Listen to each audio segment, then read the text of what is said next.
Hello, Oakwood artist. It is Tuesday, July 7th.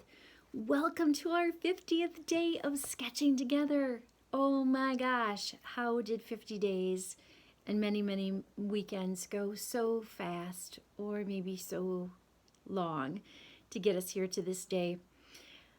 It's been a lot of work creating 50 videos, but I'm really glad to be celebrating this 50th day with each of you. So I hope you are ready to make some art today. We are totally off script, we're out of prompts, and now anything goes. So bear with me for the next 50 days as we kind of go on this art journey together. So today we are collaging. So you can use anything you have. I've even seen someone find something in their junk mail, in their mail that came and they were going to toss it away, and they found something they wanted to draw. They found some images to use. So what I did today is I'm looking at my past, my present, and my future self. I like to make these triptych images. So what I'm going to ask you to do is take a piece of paper. Any size will do. I have this large black paper. And, oh, by the way, I'm coming to you today from a new space. This is my personal therapy office in Monroe, Wisconsin. So here we are in my personal therapy office. And behind me, back here on the wall, right up here, is that image I told you about, oh, many, many, many weeks ago, if you tuned in, when I talked about Joan Miro and a student creating a piece of art and then asking if I wanted it. So that's her art up there. I think it's lovely. So around my space here, it's a pretty small space, I have art from many artists, famous artists and artists from our time, as well as some of my own art is in this space, and then lots and lots of art other people have created. It just gets filled with lots of art. So here I am today, and I'm recording in a new place today. So we are doing collage. Now, work on any size, work in your sketchbook if you want, that would be just fine. Magazines, I've heard some people say, I would never cut up my National Geographic. And these three National Geographics are my prized possessions because they're stories, or there are things in them that I love to work from. And so in these three, these three, I put on my shelf with my reading books so that no one cuts them up. But one of these days, I know I'm going to leave my office for just a moment and come back, and someone will be cutting up these National Geographics I've held on to for a long time. But I like to use lots of different kinds of magazines. I happen to have a lot of People magazines right here. Sometimes I have the New Yorker. Whatever it is, or whatever you have, you can use. I've got political magazines. I have whatever anyone gives me or donates to me, or what I may have ordered in the mail myself. Sometimes libraries are a great source of, they get so many subscriptions to magazines that they can't possibly keep them all. So there's a library in Black Earth I like to go to, and I think once a month they give away a whole cart of magazines, and they're perfect for collage work. I find in art therapy that starting out with drawing is really difficult for people. So when I'm working with my art therapy clients in private practice, I like to start with a collage, because people are already nervous to come and meet a new therapist and then figure out what this art therapy stuff is all about. And so starting with a collage is a really great place. It kind of evens the playing field. I can make one, they can make one, and then we can share about our life.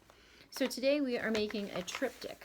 So fold it in three, and you are going to make your past self in one of the areas, your present, who you are today, and then your future self, who you want to be 5 days from now, 3 days from now, 10 weeks from now, 3 years from now, whatever the future means to you, anything moving forward. You can look at it this way too. You could look at it as the time of the pandemic. You could look at this as February and the first week of March or the first 2 weeks of March. You could look at this as the pandemic, what happened during the pandemic. And then you could look at this area as once we're out of this time, what will life look like again? And what do you want life to look like again? It's a great time to read this time right here. This present self is a really great time to reflect and think about now, the future is mine. What do I want it to look like? And the possibilities are endless. Do you want more time for reading? Do you want to get a pet? Do you want to spend more time with family and friends? What is it that you want? So, as you can see, I've already done mine off camera because collage takes a long time. It should be simpler, right? But the most difficult part about collage, I think, is that it takes a long time to find the images or words that you're looking for. So try to be spontaneous with it. Grab whatever images come, really attract your attention, and get started. So I'm going to share with you as you're thinking about pulling out magazines or images, or just listening if you're not going to work right now. So in this image, I have this woman reading, and there are animals around her. There's a knitted chicken here with eggs, and then there's a marquee down here for a theater, and it says Alien Nation produces eccentrics or revolutionaries, and then the word chance. So when I thought about this, a couple of things came to mind. That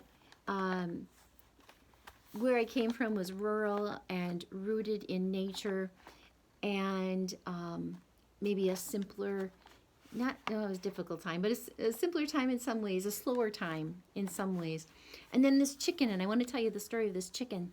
In first grade, first, second, third, fourth, but especially first grade, or kindergarten and first grade, we had this wonderful substitute teacher named Mrs. Jameson, and her husband was associated with the Rollo Jameson Mining Museum in Platteville. In fact, I think that was her husband. I'm not sure, but they were very connected to that. So Mrs. Jameson, she was a retiree. She had been a teacher. She was a retiree, and every time she substituted for us, she would bring something. You'd either get a little Hallmark calendar, like they used to give a little pocket calendar, or she would knit these little chickens. They were often white, and they would go over an egg. So an Easter egg or an egg, they'd fit right over an egg. And I always wanted to draw someone's name, and at the end of the day, that person would go home with this little gift, whether it was the calendar or the chicken. And I never got the chicken, but I did get a calendar one time. But I always wanted one of her knitted chickens. And I think about this movie screen here, or this marquee, because movies were really important to me growing up. And going to the movies was a really cool thing for me to do. I loved to do that. It wasn't something I got to do a lot, so it was important. And then there are lots of chances. Then I get to the middle of my story, the present, and I've got, what do I have here? I have a dinosaur, and that represents Bronte. She loves dinosaurs, and she makes everything out of anything, and so this dinosaur is made out of cardboard and googly eyes. And let's see, power through your workouts. I need a good workout. Healing. We all need that, and that's what I try to bring to people's lives. I like this right here. It says, my life with 2 kids. So there are 2 kids, 2 girls on a inner tube there, so that makes me think of my daughters. It says, capture the magic of everyday life. There is real magic in everyday life. Telling tales. Love to hear stories, and I love to tell them.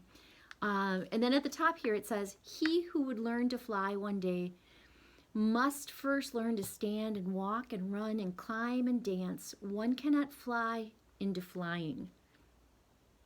And that's by Frederick Nietzsche. And how true is that? You must do all of those things before you can learn to fly. Okay, what else is there? For those who have never experienced defeat, destruction, or exile, there is an undeniable charm to loss. Wow, that teaches us so much to lose. And then great guardian dogs, and I put them in my present and in my future. I have 2 dogs. I've had 3 dogs as in my adult life, and 3. This looks like one of them when he was a puppy. And then, well, this isn't a German Shepherd. She's a great, I have a German Shepherd, and she is a great guardian dog. And then my future over here, imitate and, what does that say? An intimate and epic, magnificent. I want my future to be magnificent. Oh, I want to be a rebel in disguise. A Midsummer Night's Dream, because I love Shakespeare and I want to direct A Midsummer Night's Dream again. I've directed it before. I was hoping to direct it this summer, and those plans have been crossed out. Down here is Macbeth, one of my favorite plays to direct. I've directed Macbeth twice. And then, oh, this is really good. This is an opportunity to simplify your life. This is an opportunity to simplify your life. Don't blow it. What good messages I found to myself. An opportunity to simplify my life. That's really important. So one thing I'm doing to simplify my life, I'm decluttering my life, getting rid of as much as I can because that makes me feel happier, and I've got a lot of stuff. And this little tiny therapy office is filled to the brim with stuff. So I'm working on letting things go so I can be happier. But not my art. I'm holding on to my art, making more of it, and letting it go as I can. But holding on to the pieces that are important to me. So please make your collage or make some other art today.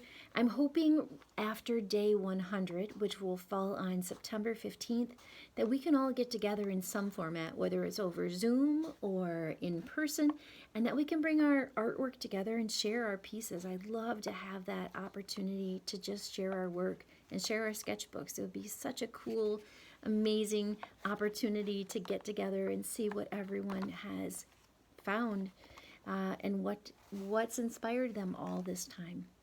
Okay, have a great day. I'll see you back here tomorrow for day 51.